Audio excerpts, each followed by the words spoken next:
नमस्तेऽस्तु महामाये श्रीपीठे सुरपूजिते शङ्खचक्रगदाहस्ते महालक्ष्मी नमोऽस्तुते।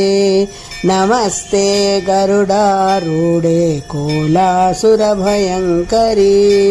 सर्वपापहरे देवी महालक्ष्मी नमोऽस्तुते। सर्वज्ञे सर्ववरदे सर्वदुष्टभयङ्करी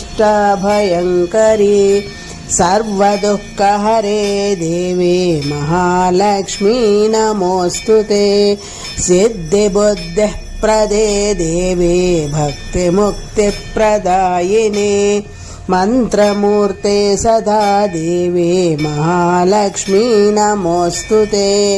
आद्यन्तरहिते देवी आदिशक्ति महेश्वरी योगज्ञे योगसम्भूते महालक्ष्मी नमोऽस्तुते।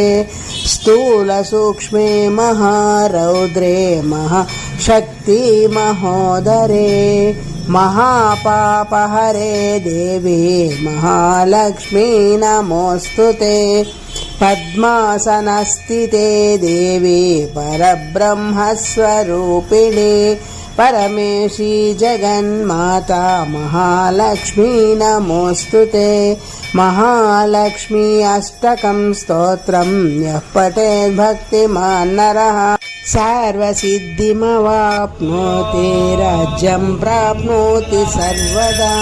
एककालः पठेत् नित्यं महापापविनाशनं